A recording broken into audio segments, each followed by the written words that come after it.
No, that's why I never saw the comical references in Coming to America, the first one. Well, not this. I won't say the ignorance towards Africa, but I guess what's the word they use? Those the hack jokes, I guess. The Yeah. hack gags of us, coming with flies or whatever, wearing clothes must be a new experience to you. Yeah, This is what kind of sports you have in Africa? Chase the monkey? yeah. Many was like, yes, we do. I feel like it was clever because they used it as an opportunity to address some of the ignorance. Yeah. And I could see what they were trying to do with the original movie. Well, the funny thing is, growing up in this country, who do you think I got the most ignorance from? It was Caribbean kids. Yeah, It wasn't the white I mean, boys or it was actually the Caribbean kids who were like, you boo boo. Because white boys wouldn't say that to you because they're scared you're going to beat them up. Yeah. But Caribbeans didn't have that issue.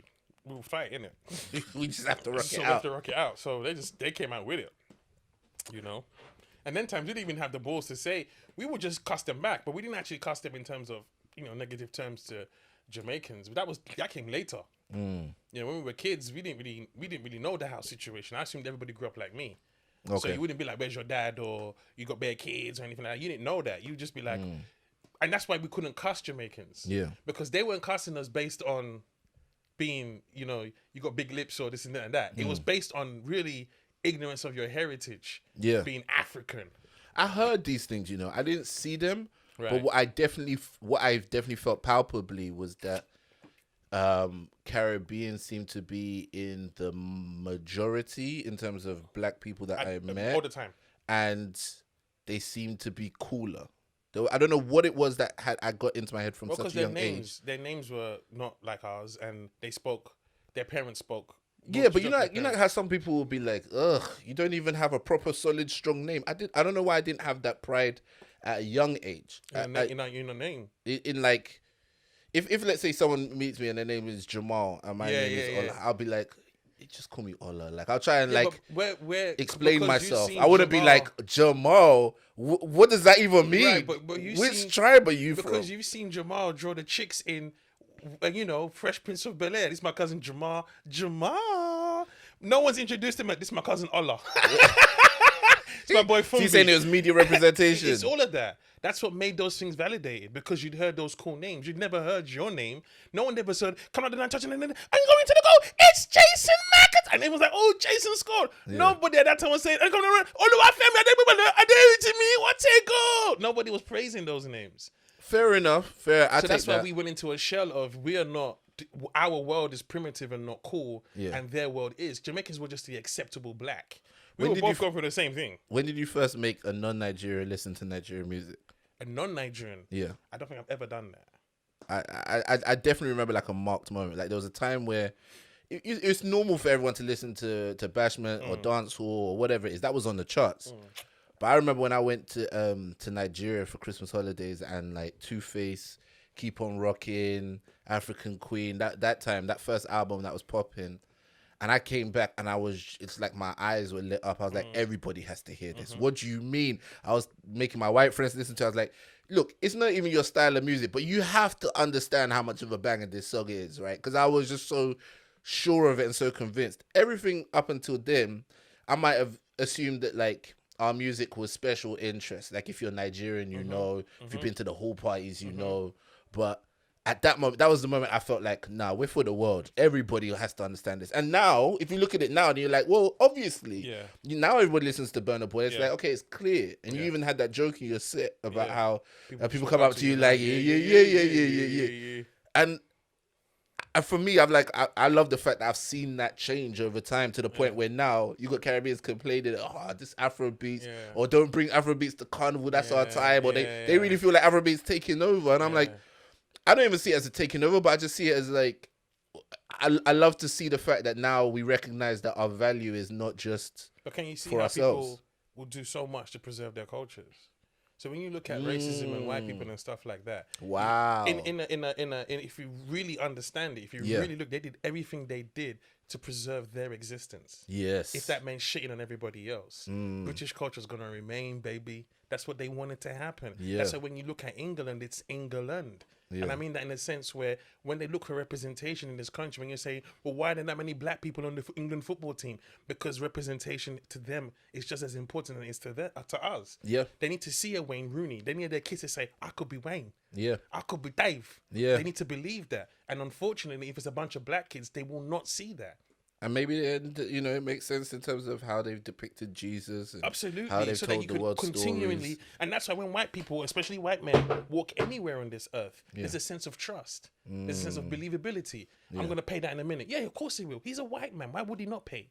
But you say I'm going to pay that in a minute. It's all kinds of, no, in the movie I watched last night, you didn't pay on time. And I was like, I didn't even make the audition for that movie. You know what I'm saying? I ain't make the final cut. In the movie. You didn't say they edit me out, you know? And so they're like, you was in the movie. I saw you. And so what I was trying to make the point where Caribbeans were like, don't bring that Afro beats. Well, not Caribbeans. I'm not gonna say all because not all Caribbeans said that. Yeah. But that world of, you know, don't bring Afro beats to carnival. If we were to discuss that, it's a case of they're trying to preserve their culture. You understand? And they're afraid that this new wave. People are afraid. You know, people fear what they don't understand. Yeah. So this new unknown is gonna now destroy it. But they forgot that we were the ones, you know, busting a wine to bashment. Are you gonna go to Yam Carnival? Where is it again? That's gonna be Clapham. I don't know. I'm not really. I don't like crowds. I don't like festivals. Oh, fair play. Yeah, so it kind of put me. You don't usually go to like Notting Hill Carnival. Nah, I've gone to Notting Hill Carnival and I wanted to leave after 5 minutes. It's too much. Do you know what? I'm with you 100%. I think I've done Carnival like 3 times, but the first time is enough for me. There's 1 or 2 occasions in which I will allow myself to go into a crowd, but every time I'm in a crowd, all I can think of is what's my escape route. If I needed to get out of here right now, how would I get out of here? Right. And I remember I've distinctly had moments like that, like being in a nightclub, it's underground, it's packed, and I'm like, yeah, this doesn't feel right, and I'm out of there. And just simply on the what if it all pops off in here right now? How am I getting out of here? I feel like I just feel like the same thing when it comes to crowds, but I'll go to Notting Hill because I feel like Notting Hill is open air, so I just need to duck down the side street. I don't think Carnival will be happening this year. It shouldn't, but if it does, I would roll up to Carnival. Or I run up to anything live this year, just because it's been a while since I've left the house.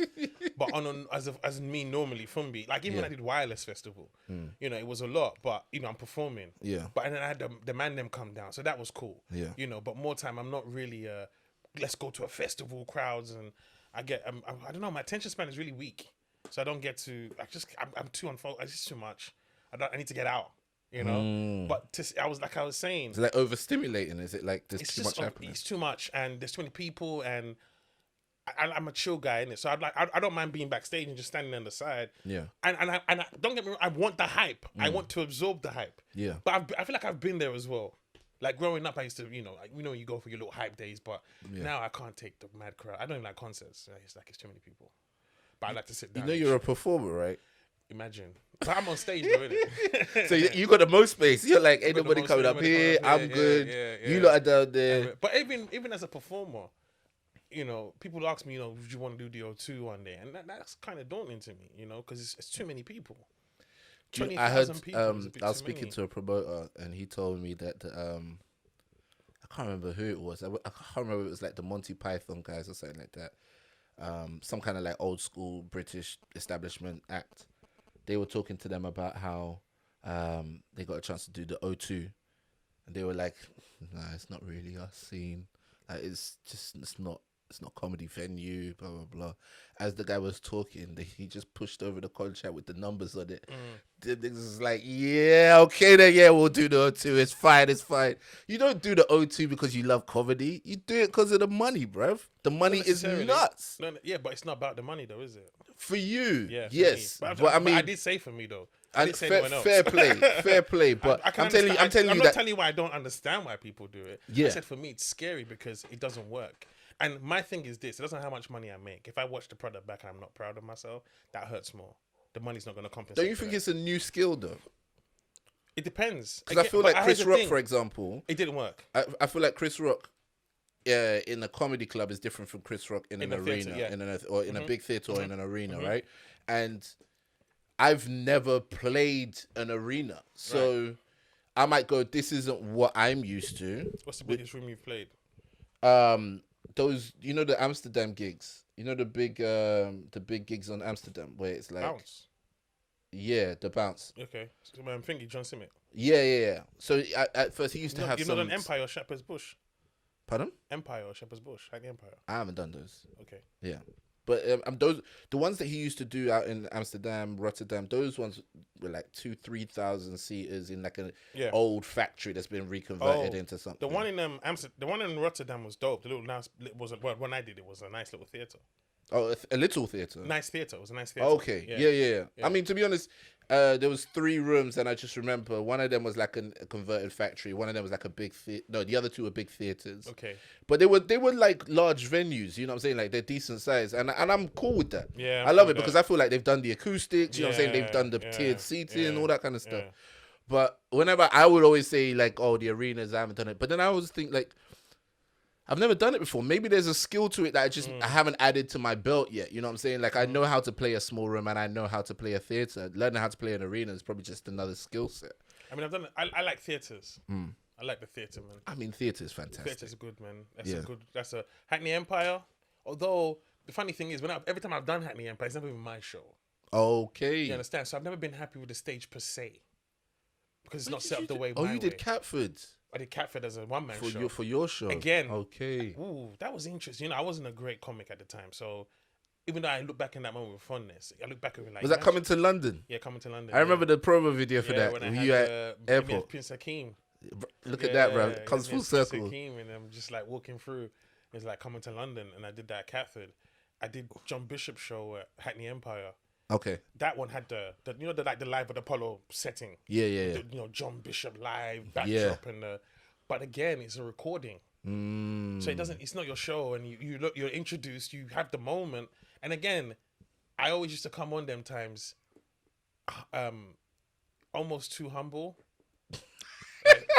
Like, thank you for having me, and I know you don't want to walk bro. on the stage too much. Thank you, and it's you go. Do you know what? Yeah, I don't think there's anything wrong with it. I don't think you should describe that as too humble, There's bro. too humble, You are at a stage in your career where, these are some of the new opportunities Absolutely. you're getting. It's perfectly natural to be grateful. And there are some people who maybe would have walked on there and maybe tried to big balls it and be like, yeah, guys, I'm not saying blah, blah, blah. big balls it. I'm saying understand that you have chosen. Okay. And be happy with that. Don't feel like you don't belong. Yeah. Okay. Yeah. I definitely agree because there was with that. Trevor Noah there and Chris Ramsey and all these comics who have been on TV, and I'm just this guy who I don't even know how I got the opportunity. Yeah. You know what I mean? It was one of them ones where your agent called you, I'm just gonna pencil it in. You know when pencil means they can erase that any minute. And it was my previous agent who dropped me, who was exec producer. Wow. Right. So when I got to the show, I saw her.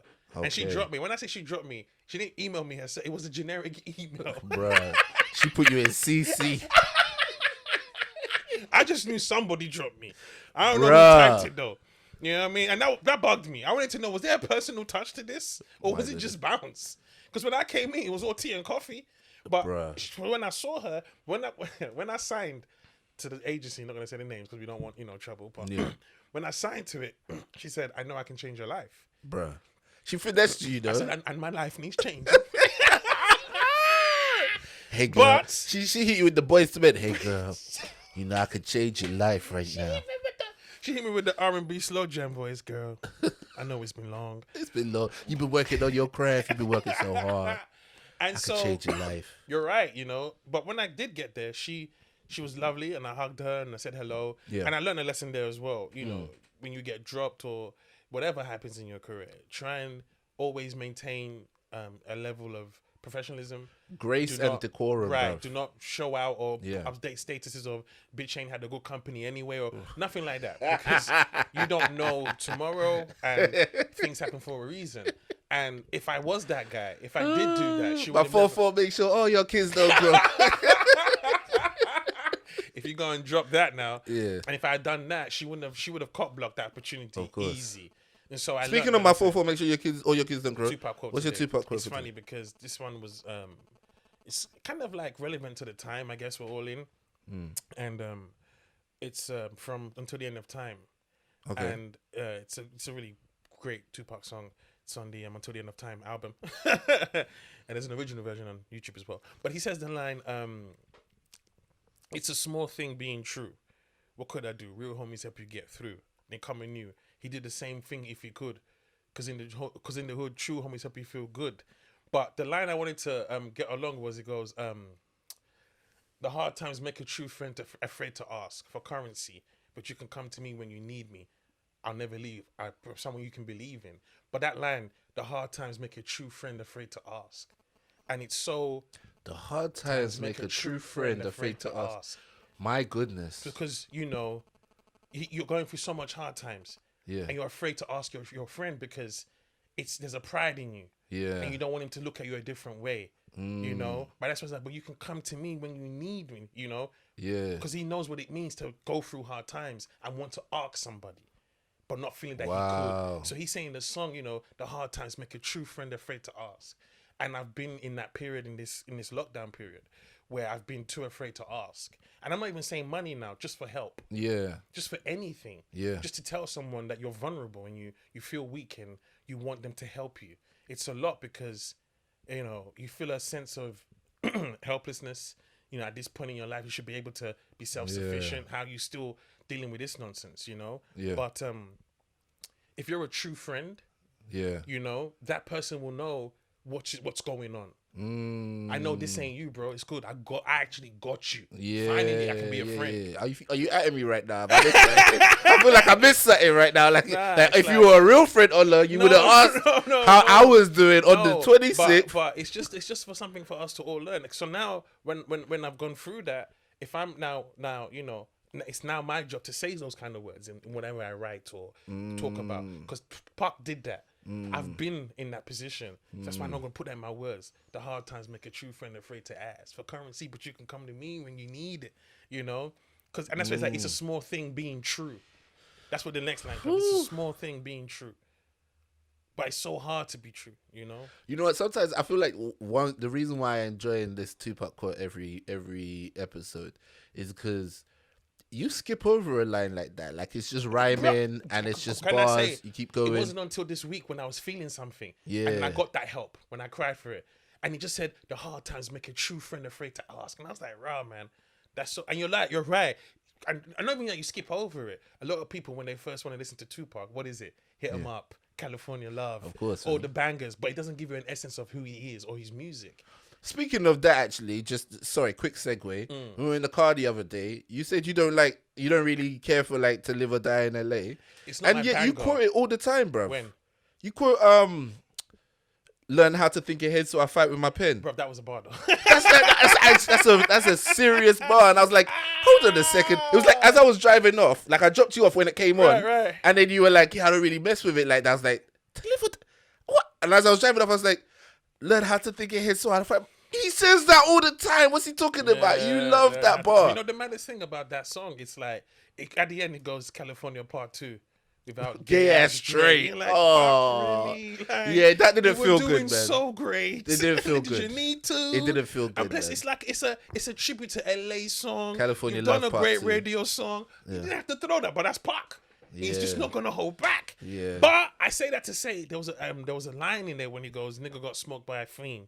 Tried to floss on him, blind to a broken man's dream. You know when you're just like, huh? And here's the thing: when people say Park's not lyrical, it's like it's not that it's not lyrical. You're looking for plays on words and stuff like that. Yeah. He just gives it to you where it hurts. Like, damn. Try to floss on him, blind to a broken man's dream. Golly. You can't floss on the feet. You can't go out to a crackhead and be like, hey, look how I'm living though. Look how I'm living though. Bruv. And it's like, he didn't say blind See, I got on my teeth. See, I got on my He teeth. didn't say to him, you know, he got smoked by a fiend. He didn't realize what the pains of being in drugs. And he said blind to a broken man's dream. So he didn't even tell his drugs. He said, this is a broken man. Bruh. His dreams have been gone. That medicine is just the pain. It's just to support the pain. And now who you are saying, ching, it's ridiculous. How they put their lips on us. Yeah. Pop, pop, pop, pop, pop.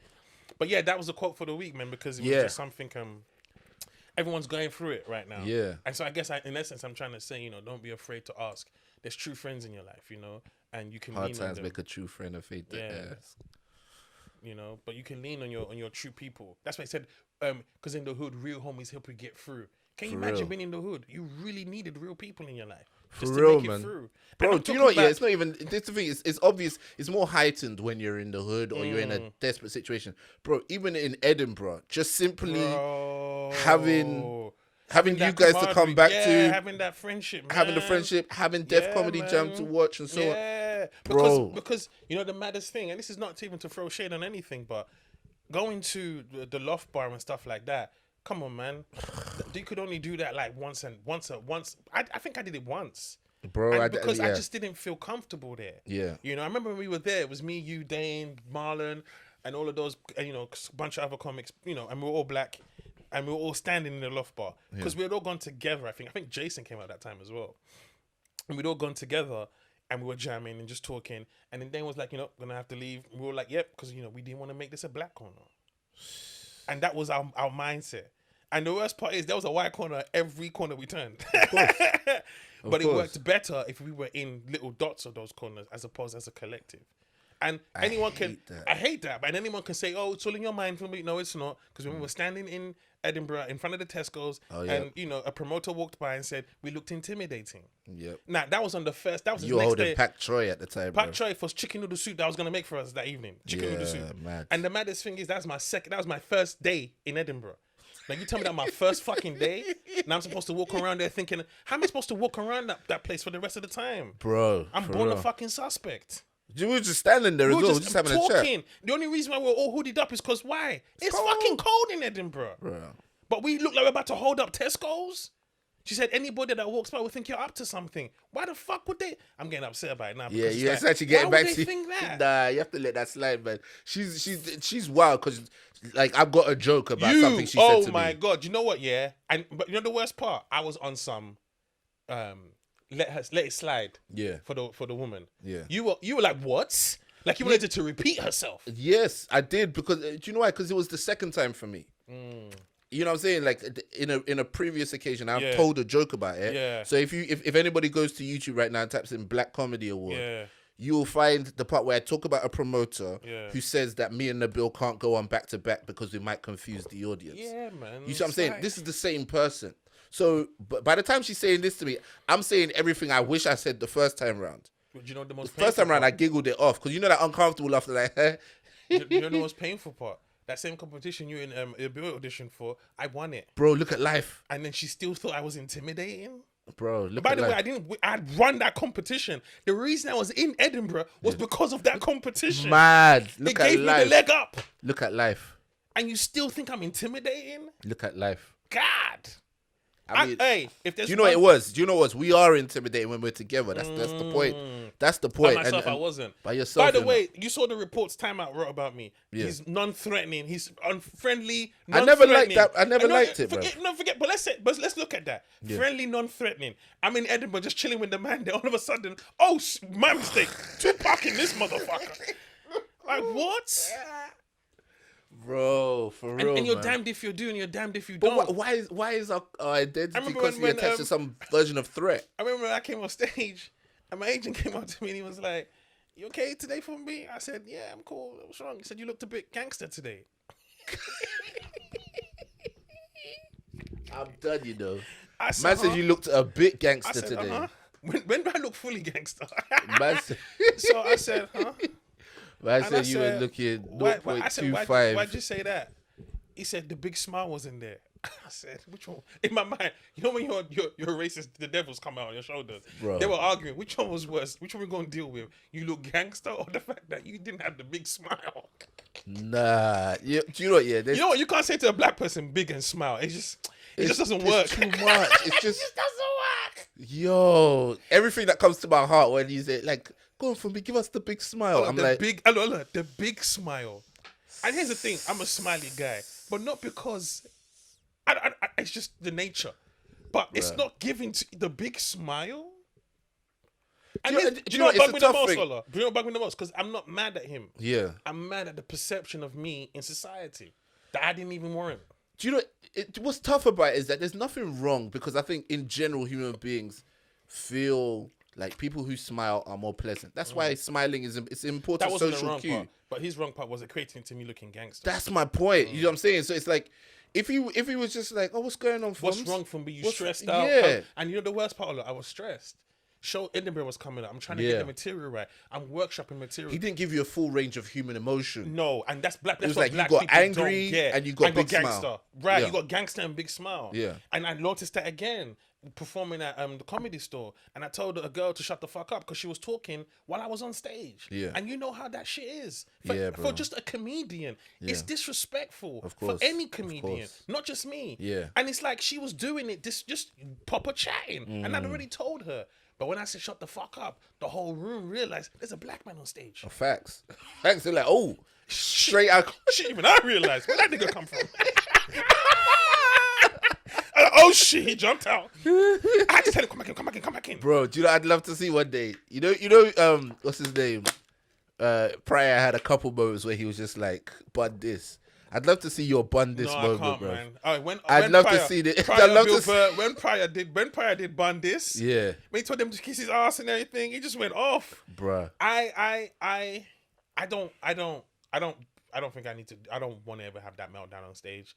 It's not cool. You want to have your Kramer moment. My Your Kramer, Mike no, my Lawrence. Kramer. Bill Burr. I want a Bill Burr moment. That would be amazing. Fair enough. He said he wanted to. I hope I want to take this mic stand and just chuck it into the crowd, and I hope this disc hits the one baby that's gonna go to college in this audience, right in the face. Hold on. It was so out of control. I was crying. He was wilding. But you know what? Yeah, you Yo. can't but laugh at that because you're thinking that's wild, yo. Do you know what? Yeah, you know when you come up with a creative, Wild hateful line. thought like Yeah, that. it's dope. It's just too funny to let it It's slide. dope. He said, I hope I want to finger it like a discus, and I hope I hit the one baby that's gonna go to college. My goodness, my guy. He just went for them. But and maybe he kept on saying, no, did I have to come to this? Oh, Because my that's what you goodness. feel when you have a meltdown. It's like, do you have to come to this? You have Bro, to bring me to sometimes this it level. does have to get to that, bro. You know what I Sometimes do it though does. when the audience is pissing me off, because we play predominantly majority white rooms. Yeah. So when the audience is like, if I'm feeling like they're a bit rude or whatever, I do that hardcore white guilt racist material.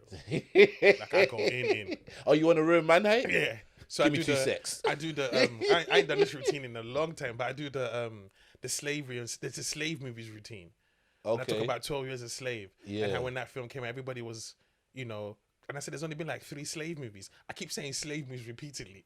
By this point, weapon like this, he's killing us. Hey, Ola, when the punchline comes here, it's a big relief, They done heard slave movies 45 times by that time. Bro. Like, and I proper slow down when I really want to get it in. And I'm like, there's only been like 3 slave movies, Roots. I missed out on 12 Years a Slave. And everyone's complaining. And I hold it for a second. Sometimes I rush, but when it's a good room, I rush into it because they're good people. I don't want it to feel too bad. Yeah, When it's don't that feel too- room, I hold that line back. I'm like, it's only been like 3, and everyone's complaining. We're on Fast and Furious 6 at the moment. The maddest thing about that joke, Fast and Furious kept on making a new one. By the time Bruh. 3 years in, I'm like, we're on Fast and Furious 12. You know when the joke has to keep getting updated every keep year? updating. Like iOS software, bro. Like iOS software, you have to update that the joke, bro. sad thing about that is that, my Black Lives Matter routine? Yeah. I wrote that 5 years ago, Okay. and it's still valid tomorrow. Bro, mad. But the thing is this year, and I ain't special because people are like, man, you're ahead of your time. These times, no, the time just doesn't change, bro. Bro, for real, man. For real. And that's the reason why a lot of the comics who started doing really smart stuff in the 80s, they seem so timeless now. Because it's like now we're looking at the same stuff and you Yeah. can just pull up those clips and it's the same, and it's the same stuff. the same They seem- struggles, yeah. the same, it's just Because there's a lot of people who'd look at Richard Pryor and be like, this guy was so ahead of his time and so on. And then really he's taking the temperature of what was really going on and it just hasn't really can you imagine if changed. they cancelled him? Bro. And that's the thing. That's why you kind of have to let people go off the deep end. For Because if real. you're ever going to push the game forward, you're going to need the people that take the risks. Otherwise, real. the game would go nowhere. Once everyone starts doing the same thing, then the industry's in need of a shake. It's in need of Yeah. a shake up. Yeah. And that's what. And unfortunately, in a bid to shake the world, sometimes you're going to make some mad mistakes or say some outlandish things. But I'm not saying, if you say, oh, let's kill all gays, you should be, given a TV special. What I'm saying is there should be room for forgiveness. in a bid for why we're all trying to find ourselves. Yeah. You know, because I don't think the room allows. I don't think the world allows mistakes enough no more. I feel you, man. I feel you, and I feel like this finding a space where you can make your mistakes is almost like it's like gold dust now. If you can find a place where people are gonna give you space, they're gonna give you time, latitude, like hold on to it. Like that's that's one of the reasons I love Sunday service. It's like built into it is the fact that you can do a bad joke and we're still gonna laugh, but you got space to like explore an idea. Even if you took 15 minutes out of Sunday service to be like running through an idea, the show would still be fine and everybody still let you slide Because of the space. Because of the space. That's what I really value right now. Because boy, bro, you see the effects of it. People just become really, really safe, really, really predictable. They do the same stuff, you know. It's like like the voice note you sent me the other day, bruv. You know, with the guy that you were talking to and his general thoughts on things. He said I won't go to the urban shows for 6 months. Yeah, what he's essentially saying is that these guys aren't taking enough risks. He might not call it taking risks, but as a comedian, you know there's a certain amount of risks. If you go out into one of these shows where people have paid their £20, they got their hair done, they pay for the thing. You're not going there to like workshop material. So where are you workshopping your material? Yeah, and that's the thing. And for all the comics who may not listen to this or not, or anybody even trying to get to comedy, let me tell you, I promise you, there's no better place to be than a new material night. Facts. And if you smash a new material night, then you're not doing new material. If you don't feel awkward at a new material night, if you're not struggling, if your bars don't work, you're not doing it right. You have to struggle, man. You have to feel so uncomfortable. Because trust me, by the time you work it out, the level of comfort you will have, it'll be mind-blowing. And you see your development. Yeah. You know, new material nights is what I miss the most. I feel you. Shout out to the Old Rope. That was my spot. And 99 Club at Cuba, the gay bar. Yeah. The club in the basement. Prince Abdi wrote the joke about it. It's like, you know, he came out and the guy was like, what are you doing here? I'm just trying new stuff. That's funny. Yeah, I mean, I'll be at Top Secret trying new stuff. And, Top Secret. And I mean, that room is like, I think you said that it was like, it's too easy. It's too good a room. And I hear that to you know what it extent. is? And I say that not to say, I get why you're comfortable there. Yeah. You know what I'm saying? But the word comfortable comes in. Yeah. You understand? Yeah. And plus, when a comic goes on and gets a roaring applause, every comic in the back is like, yeah, I ain't really doing new material tonight. I'm about to do my Then the comic goes and does his strongest 20. Now you're behind him thinking, I'm about to go and do this thing I wrote. Bruh. So it sets up a wrong culture. Set up in the room, yeah. But at the same time, I do love Top Secret. You know, I do, every man. now and then you do want to tip your tip to be a bit stroked a bit, you know. Yeah. You know, I want to my tips. You know, I don't want to go in here tonight with sharks. Brother, and you know what? Thing about Top Secret is when it is live. Oh my god.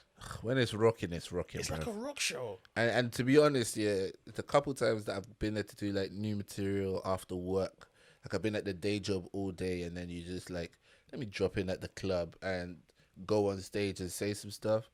Bro, you I don't think you could ever understand that energy. Go like if you've enjoyed it or you felt like, whoa, what is this? Try doing it after like 8 hours in a very quiet office. It's like sensory overload. It's like you've gone from this very sort of, hi, how's it going? Yeah, how's the weekend? Yeah. To like, bam, bam, da, da, da, and you're on stage and people going, ka, ka, ka, ka, ka, and they're loving you and you're like. Did you ever have your work colleagues come and watch you perform? I've told them, but I didn't really want them to show up. Why not? Unless I know you like that outside of work, I don't want you to. I told you, I don't. I'm Idris at work. I'm Ola on stage. Even if I'd say something about joking about cheating on my wife, for example, and now I'm in the office and you're now looking at me sideways, I don't want that. I hate you. When I worked in the Carphone warehouse, that's when I did the show at Catford. Okay, yeah. But I didn't tell no one I was a comedian. Bruh. No one. I didn't tell nobody. But, you know, there was black people working there. And okay. A couple people walk by your desk and double take and just disappear. And you're just like, whatever. Then an email came out that I'm a comedian. And then people come into my... Are you... You know, someone put up a page that you can see it's me. So then everyone clocked I was a comedian. Yeah. But I will say it changed perceptions. Okay. Because I was very quiet. Not because... And this is something we have to discuss. Because the reason why I asked you why didn't you want your people to come, because I felt the same. I still want them to know me like that. But why? Was I ashamed that I was working a 9 to 5 and not smashing comedy myself? Like, why didn't I want think to that's see part. it? That's part of it. We definitely need to discuss and work through, because there is an element to which, you know, for stand up to work, there needs to be some element of showbiz, mystery. Yeah. Like, if they feel like they know you too much, then you're talking to your mates. Look, I'm talking about when I'm at a show. Yeah. I don't want to see the audience. I don't want the audience to see me coming on. That's my point. Because you know once what I'm they saying? look at you, they're making perceptions already. Is that him? Okay. Yeah. Shoes, locks. It's gonna be some Bob I Marley make material. no eye contact with anybody. Right. You know what I'm saying? Like, because I'm a blank. Piece of paper. yeah. I want to introduce myself on Yeah, there, on there, where yeah. I That's why know the how to store's do the best.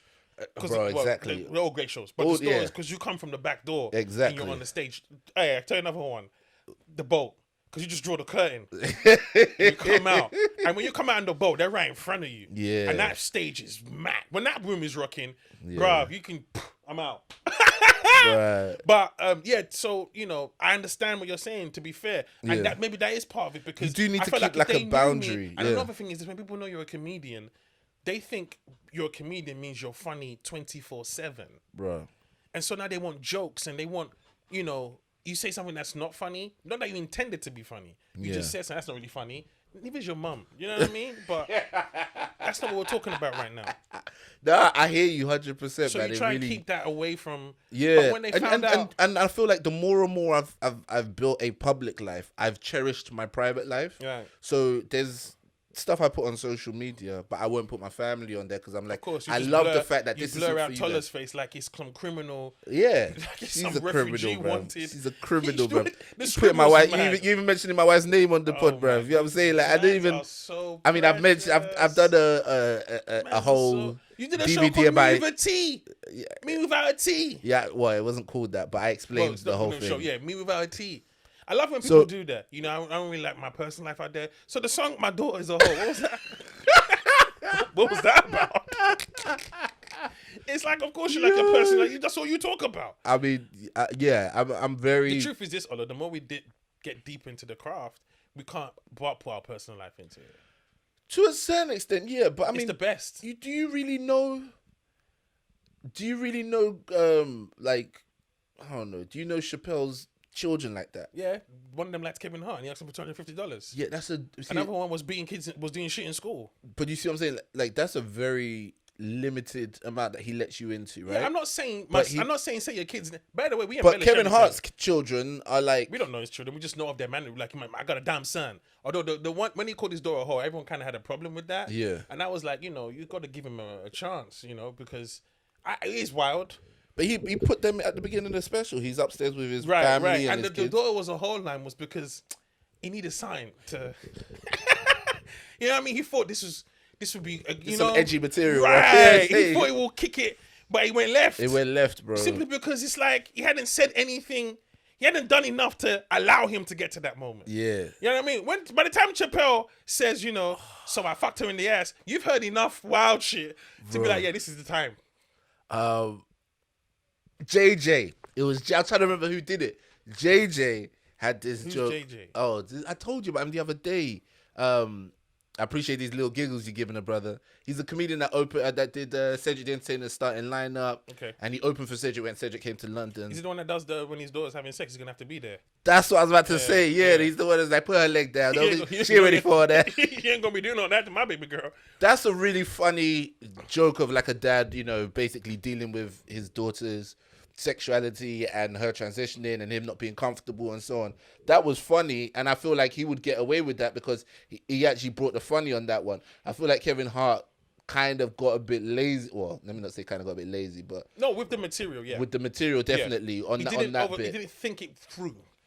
You know, for you to be able to have the punch and my daughter's a hoe, you got to have some really good build-up lines. Exactly. The setup has to be A1 and 1. Yes, You know, especially when you're Kevin Hart. Yeah. As the money thing, if Louis C.K. said that, yeah, they won't even bat an eyelid because that's what he's been. That's what he's about. Patrice O'Neal said that. You think anyone's gonna complain? He's been saying that man this whole time, but you're the good, you know, friendly comic that kids look up to you. Yeah, you're calling your daughter a hoe, and we don't even know why. Right, he be doing family endorsement deals. So it came out of He character. done told us about And the funny heaven thing, from that's a what young we were talking age. about the other day on the podcast when we were like, the joke might not suit you. Yeah. Like you could have said, you know what, I'm gonna give that to someone else because it won't suit me. Yeah. And to you're be a honest, family man. I've written jokes like that, and I was like, yeah, this ain't my This voice. ain't me. This ain't my voice. It's a joke, but I can It's give a it joke. to someone else. Yeah. Yeah. It's not my style, you know. But I do you know what? Yeah, here's the thing. I very rarely see people that do crud be like, oh man, I wish I could be clean. Yeah. But the people who do clean always want to do crud. Because they You always want to break out of it at one point. Yeah, because not crud. Let's just say no, not even I don't even like edgy. Just Authentic. You It's feel like right. the clean is manufactured, It and is. so they want to It be. is.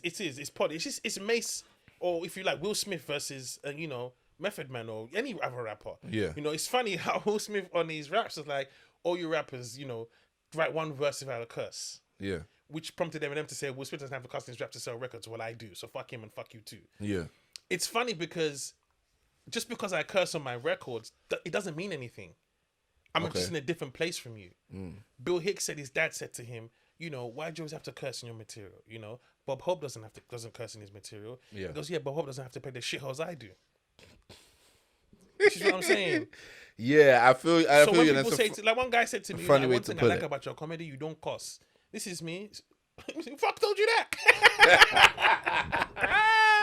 Yeah, when people put know? that on you, it's a tough place because it's now you feel now restricted. Absolutely, to be in yourself. terms of what you're gonna say. But that's the thing. I always struggle with this one a bit because I don't really swear on stage, and I don't really swear that much in real life. You But don't every swear in once real in a life. while, I swear. Every once in a while, I swear because I don't actually personally believe And when swearing you is swear, wrong. Ola, I'm like, it's not your voice. But do you know what it is? I don't actually believe swearing is I wrong. think it's adult language. Right?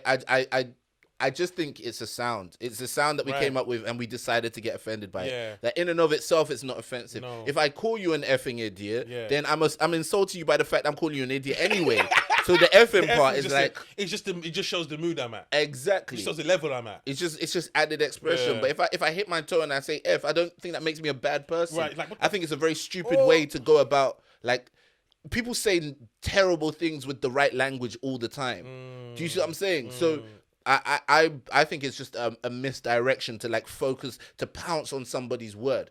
However, saying that, I am aware of the implication that I live in the real world, and so there's a certain way that people receive you. There's messaging. And so I often will be, I often feel myself, I challenge myself to have a wider vocabulary and try and Absolutely. take up the challenge of making sure I don't rely on swear words because Yeah. I need to be able to express myself in a place but where again, it's not appropriate. Absolutely, and that's Yeah. the point. If I'm on a show where it's like no cursing, Yeah. absolutely, Yeah. and I will be able to, speak accordingly. But on my show, I can say what the hell I want. I can curse if I want. Yeah. I can say what I want. I'm a grown man. Doesn't make me bad. Doesn't make me good. It's just language, and also it's time and place. Like with everything in life. Yeah. It's time and place. And it's funny because Will Smith spent most of his career being a clean rapper. Right, one verse without a curse. Yeah. But when he was on Breakfast Club, it was fuck yeah, shit yeah, blah blah blah. Like, yo, which one is it? To be honest, I tell a lie. I said people that do crud never want to go clean. That's a lie. Because there's like Mace went pastor for a while. But he didn't go clean, though. DMX turned around from what he But was they didn't doing. go clean in their material. Kanye We're was talking about their music. Kanye did it. He didn't stop cursing. He's not cursing on any of these Christian records he's putting out now. Because he's putting out Christian records. But that's my point, though. He'll That be back. there is That's just for the bag, though. We're talking about comics, though. okay, but I was actually just thinking about in Okay. general that like you always see like the Christina Aguileras and whatnot and the Britney Spears. They come up in like Mickey Mouse Club on Disney. Yeah. They've got the clean cut image Miley Cyrus, and then the next thing you know, they have to like have this moment where they they have to sell do something records. shocking. Yeah. So now they wear less, they twerking Yeah, or whatever it is. I was like, how come you never see that the other way around? But then When I someone was realized that twerking. usually it's like you do see you the mean other way around, but it's like when they find faith So what or you whatever. think, like, Cardi B's gonna do like Sister Act or something like that? I don't know if she would. Maybe. Who knows? If God touches her life, she might want to say, "Do you know what I was doing before was wrong or whatever." But I don't see her really changing it because I feel like even if she wanted to, she's so deeply entrenched in it. To turn around now, you have to understand how much But why of would she a want to change is my crazy question. person Kanye is to turn around from where he was. You didn't turn around. He had. How do you turn around? I'm saying this guy went from "you're such an effing hoe" Yeah. to now doing like "let me assemble a choir" and But do. he's gonna be back to "you're such an effort hoe" soon. Okay, but he hasn't done that yet. But it will be soon though. Okay, even if you say I so. don't think he's changed. I think it's just a new bag. Okay, but even if Yeah. you say so, to make He's that still a switch, prick, and he still curses out off of the album. I Still don't. that guy. I don't know all of that. I do. If you know that, fine. But Ye what I'm is saying, still Ye. He's just making a Christian. It's like no, Snoop has now made gospel album. He's now doing nah, gospel it's not the flex. same. It's not Isn't the it? same because R. Kelly did it and so on. Right. I know it's not the same as that one. You don't think Ye's the same? As I that? don't think Ye is the same Okay. as that one because the reason why I say that is the lengths that Ye has gone to sort of embrace this Christian life. If it turns out that it was all fake, he did way too much. He didn't have to do all of this. He could have just dropped the gospel album like most of those artists did. He said that he was encouraging all the people that were working on the album to refrain from extramarital sex. He was also bro, I'm saying that look, this approach to it is just if it's literally all for show, it's unnecessary. You don't have to be telling the engineer not to be banging chicks. You could just do the album and just be like, all right, cool, done the bag, blah blah blah. But he's not touring off of all this music that could basically make him money. He hasn't taken it down either, to be fair. But what I'm saying is that this turnaround is pretty severe. I don't think it's a turnaround, but I understand what you're saying. All right, fair enough. I will Either way, always think Kanye's full of shit, but that's cool. fair enough. It's a bag for me, but I understand what you're saying. But what I meant was in terms of coming good or the clean comment. You don't. Michael doesn't need to be a clean. He doesn't need to do anything edgy. There's just no need. But because of the Stuart Lees who would say all he does is pants around the stage. Yeah. Something in him might say, "Well, should I say something edgy?" It's like, don't get caught up in that. Yeah. Do you, boo boo? Yeah. You've got 20,000 people coming to see you. Don't disappoint them with like, my daughter's a hoe. What? Like, don't Michael do that. McIntyre. Can you what is imagine this? like Jack Whitehall wore a chicken suit on his special? Yeah. You've said who you are. Yeah. Don't worry about coming. Imagine Jack Whitehall trying to do a Black Lives Matter routine. Like, bro, you went to the march? But like, okay, do do you ever feel like sometimes you need to show range? No, that is your range. Because I feel like if someone tried to hold me consistent to an image that they've already seen of me, then I wouldn't make sense anywhere. What do you mean? Right? Like if you've seen me previously, for example, dancing and having fun, and then now you see me lay back on the chair and I'm trying to give you trying to be cool on stage, trying to give you something, you'd be like, nah, you was the guy dancing like an idiot. Like, don't try and give me that cool stuff on stage. But the truth is, they're both me. What do you mean? The cool, laid-back guy on stage that I am. Okay. Is very different from if you see me just kind of like having fun, acting up, being goofy or whatever. Yeah. If you saw one of them, if you saw me being goofy, and then now you see me on stage being like, yeah, so they say that as a comedian, you'd be like, bro, why are you being this guy on stage? I seen you doing TikTok dances. What's going on? Though? Pardon? Is that how you would transition from stage? Because I think you're the same person on stage you are off. I'm saying that I am a wide range. Oh, I have a wide range of who I am. Your personality is who you are on stage. Do you think so? Yeah. You think that's a full depiction of who I am? It's never going to be a full depiction, but your essence of your character is why you perform like that. True. There's the no essence reason, of the it. reason why you don't. The reason why you don't come out and do the Afro dancing, that's not you.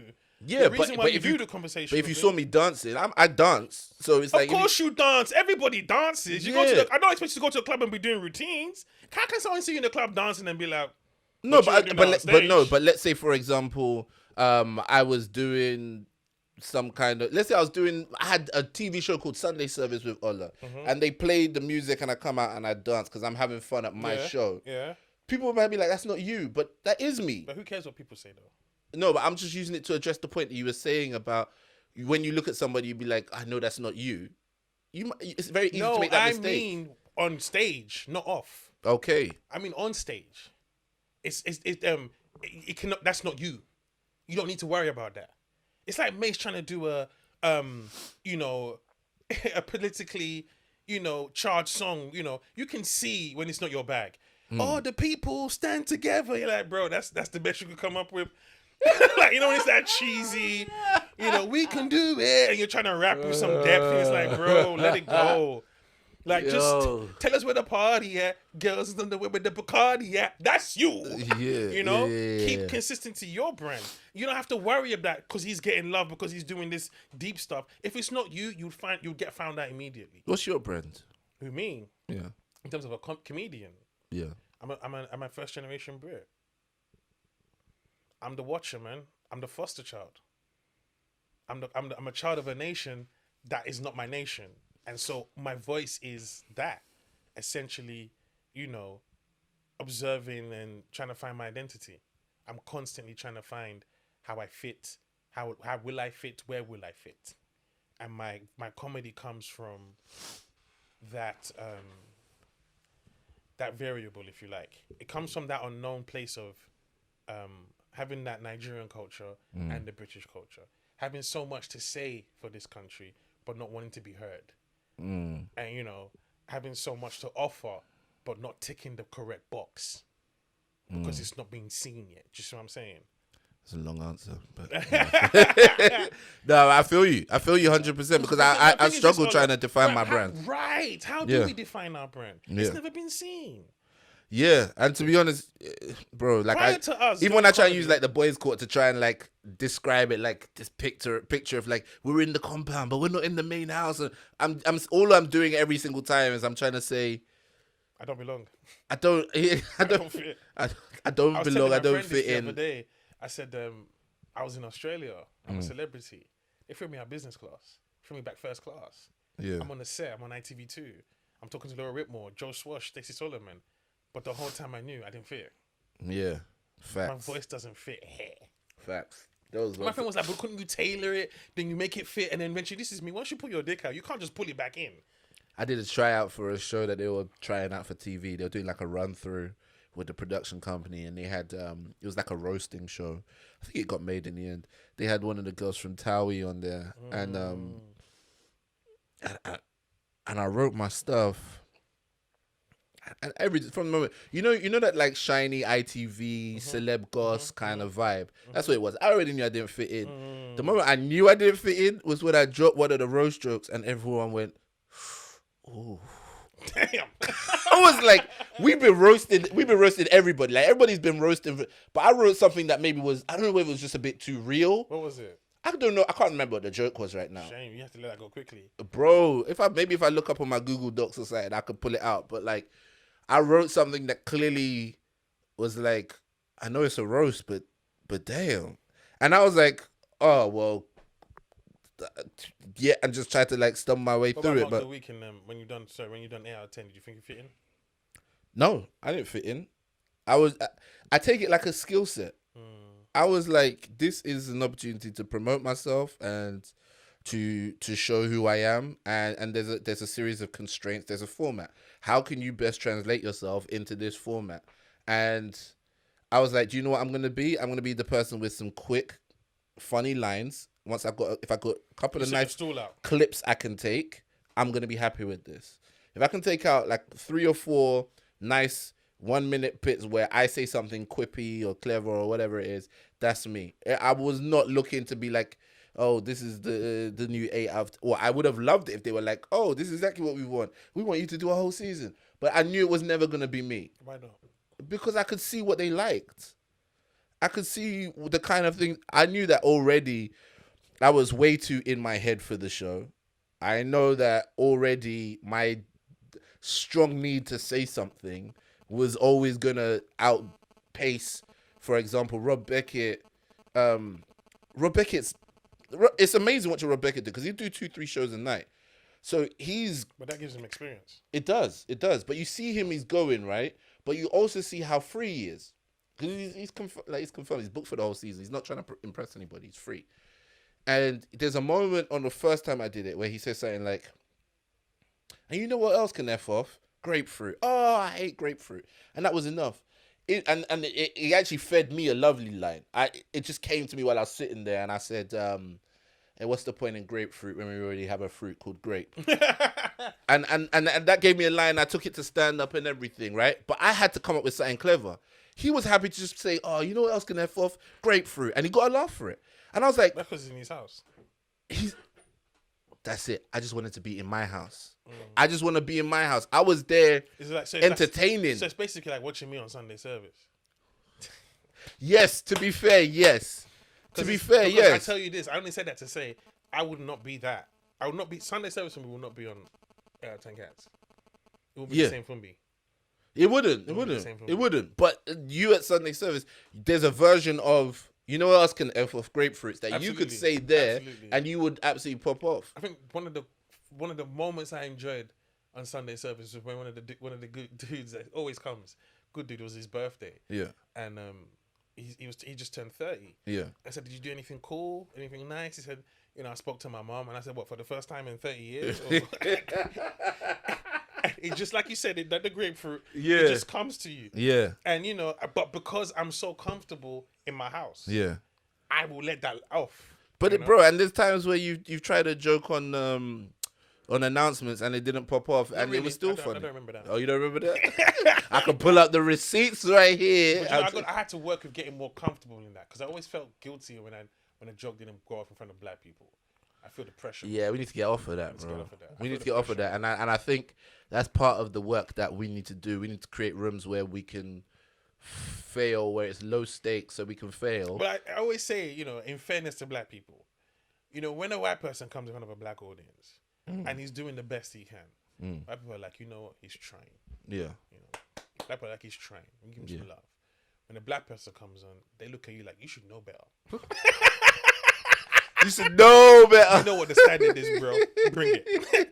And we just don't get the chance. To be honest, I've seen it the other way around.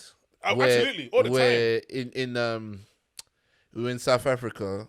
I've mentioned it before, but I had this business where we take people on trips to Africa from the diaspora. And so I'm in, I put it into the itinerary that we're all going to go to a comedy club. I've already got the hookup. So I think it'd be a really nice cultural, sort of modern culture experience. So I've got like 15 black Londoners with me in a comedy club in South Africa, in Joburg. And a white comic comes on, and I don't know whether he just felt comfortable because his family still owns land, or you know what I'm saying? Like, this guy still got the apartheid hoodie. Playbook. He still got the hoodie from apartheid leaving party or whatever it was. And he started doing some jokes that were on the edge, and the people with us, the people with me, they were not having it at all. They let him know, no, we're not having it. No. And then there were times where black comics weren't really hitting it, and they were just trying to give him a chance, give him a few pity laughs. And I was like, obviously they have a different investment in this and so on. And this is a trip of black Londoners black UK, black British people in the diaspora who want to go back to Africa and want to connect. We've already got an agenda that, like, we want to see ourselves in a good light. So in that situation, what do you mean? We want to see ourselves in a good light. What does that mean? As in, we want to reposition a lot of the images we've been told about ourselves and where we come from. But we don't have the power to do that because we don't control the people that did the images. Well, you have the power to do it for yourself. When black people say they want to see themselves in a good light, I always say to them, then look around you. We've always been in a good light. I grew up around some amazing black people. It wasn't the TV that inspired me. It was people like Pastor Matthew, my uncles, my friends, the people that came around the church. They were the good lights. Pastor Matthew Ashimolo. Yeah, I went to KCC. Oh wow. He was the one that inspired, that installed, being good young men into us. Okay. Jackson Ogunyemi, Jackson, who was the motivational speaker, he was the one that took me to schools to go and motivate kids. So when people say we want to see ourselves in a good light, we're looking at the wrong place. No, because I feel like you want to see ourselves in a good light on TV and in the news and in the media and saying black people are great people. But that's just superficial. I don't think that's what I meant in this situation. I understand the point you're saying it in. In this situation, I meant you want to see these people, Caribbeans and Africans who are in the diaspora and don't feel like they have any connection to Africa as a continent, and they want to go there and they want to experience it from a place of, this is your heritage. You come from a great place. You don't want to forever be told about it from the lens of poverty and charity and whatnot. And so they were taking it into their own hands to say, look, rather than do Black History Month with that little retractable stand they put up in the local library. I want to put my money where my mouth is and go there. I want to see it. I want to eat food there. I want to speak to people there. I want to enjoy it for what it was, enjoy it for what it is, and enjoy it for what it's gonna be. That's what the vibe of that trip was. We should have, but as a business, it was way too tough to organize that. Bro. Let me not lie to you. You still have to go to where the whites were. Let me not lie to you, bro. Kenya and South Africa were the only ones we ended up organizing. The infrastructure, bro. And why is that, Olo? There's still Europeans there, bro. I hated it, but it was real. I watched The Apprentice, and he did the trip to go to South Africa, and they were going to do a safari. The people that owned the safari were the South African couple, a white South African couple, but the people that took them on the safari. Bro, it's so real, man. It's so.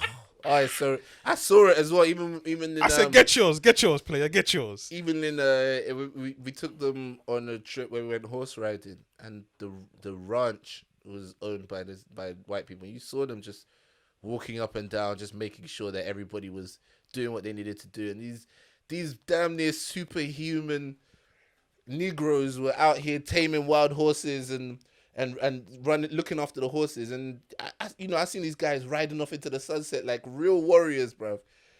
And then at the end of the day, they come back in, and Madame gives them their paycheck or whatever it is, and you just think to yourself, man, this is ever gonna end. This world, bro. We went to a vineyard.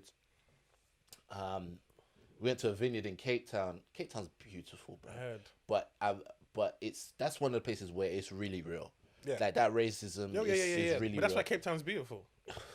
Bro, it's something in the air, bro. So we go to the vineyard. The guy, again, it's the same group of people. So I think everybody just had that energy of like, nah, we're sticking it on white people that want to talk reckless. This guy started saying stuff like, oh, I just really think that, South Africa is the most beautiful country in Africa. Cape Town's the most beautiful city in South Africa. It's a bit like the Europe of Africa. We were like, wait, hold on a second. What? How did you just make it? How did you just recolonize the whole place with that sentence? That you really believe the most beautiful place is the place that you equate with them being the most European? Anyway, we digress. At some point, he was telling us the history of the vineyard. He told about the lady that started it. She said she got the land. Someone put their hand up and said, how did she get the land? She said she acquired it. How did she acquire it? Bruh, it could have been a sticky... It would have been a long day, How bro. did she acquire it? Bro, it would have been a long day. How did she get the land? She acquired it. We know what that means. How did she acquire it is what we're asking. Bro, it was tense. Remember we had that with our Sunday service? When the white farmers were getting kicked out of South Africa, and we had a discussion, and the white girl said she thinks she should be done peacefully, and you said, did they get the land peacefully? This is me. It's me. Oops. And the thing is, this year, we attract some, the woke black people. Yeah. When she said, hey, shout out to all the black women, because there's something about black women that I love here. When it's not gonna happen, it's not gonna happen. It's not happening. It's just I saw the black women piping out. Nah, not even that. Nah. And here's the thing, yeah. It was like a chorus of nah. And here's the thing, just yeah. rising As up. black men, we know, so we just like this. I ain't involved in this one. Deal with the sisters. Bro. Because they were not having it. Yeah, they were like, nope, don't give a damn. That was Hospital Club as well. Yeah, I remember. That was not so hospital that night. Ah, bro. And it was like you said, it was black people who not necessarily, it's not that they're, ignorant or angry or, they were not gonna hold their tongue for lies. They were just not gonna entertain it. Yeah. And rightly so. Because at the point you're like, nah, you're not gonna stick that narrative on me, bro. Nah. It's not Disney no more. Nah. Bro, we need to wrap this up, man. That was really in and out of. Yeah, we went all over. But it was mostly comedy. we spoke about comedy, really. Yeah, but it was a good, it was therapeutic. I don't think we got into enough of why we, I like the discussion about why we, don't tell people at work or, try and do the whole. Yeah, Batman we should thing. probably explore that more another time. Just in terms of, because I think as comics, we don't talk about our mental, sometimes we put on a lot of personas. But I feel like this place is becoming very much like therapy for you. You're getting very vulnerable on the pod. And I know you're about to get a lot of pumps pics in your DMs, bro. Nah, man. Gonna send you You know what? unsolicited Girls pics. like a man who shows emotion. I know, Men that's what don't I'm like saying. a man who show emotion. Of course not. Of course not. Men don't like to No, show but women like a man who shows emotion if it seems like he doesn't usually show emotion. If you're just an emotional ass Yeah, dude, no, then no, no, they're no, not no, loving no, it. no. But if a thug starts sharing emotions with a woman, she's like, "Oh, I broke him." By the way, Fantastic. and there's a way he shows the emotion as well. He has to Yeah. have the 9 in his hand cocked. Oh, bro, you know, Kill that nigga. you know, it's as I was growing up, it was just so hard, you know. My pops was there, so But you know what I'm saying, can you imagine if a thug broke down and cried? Probably lost a week. bro. Because how long you been holding that shit in? If a thug actually had a breakdown. This is what it sounds like when thugs cry. And then just have play a thug crying. Because imagine all the storage you've been storing. Nigga ain't crying in 45 years. That's a thug thing to say. Nigga, I don't cry, nigga. I ain't crying since I was 2. Even that shit was so crip, my nigga. And it wasn't even like a cry. That was a You know, crip I had cry, like a little man. tear in my, but it wasn't like a cry. Nah, And nah, it's niggas like- don't cry. I Yeah. bribed one time. You know what I'm saying? Niggas don't cry. Even that, like, niggas don't cry. Like, they do. They do, man. They The do, judge man. says 45 to life. Yeah, and then you start crying. But yeah, Oh man, been a tell the good people where they session. can find you, bro. at Funmbi, always look out for we got some things coming. Look out for the cooking. Look out for the kitchen. Be in the kitchen. Look out for the meal. I don't know what I'm trying to say. Just look Bro, out for you the really food. tried to sound cool, and I feel you, bro, because we're almost there. Look out for me. I'm in the kitchen I'm cooking. currently in the kitchen. Look out for the 3-course meal. You keep complicating. Y'all want it, bro. starters? No, I'm joking. Y'all got any allergies? Y'all got dietary requirements? They got any Are you low allergies? sodium? All right. You've got any allergies? You're like, nah, man, I eat anything. All right. If you want to send any messages in, DM one of us on Instagram. Is at Funmbi Mataya. I'm at Ola the Comedian. DM one of us. If you want to, I mean, the video's kind of messed up today because we on using my old camera.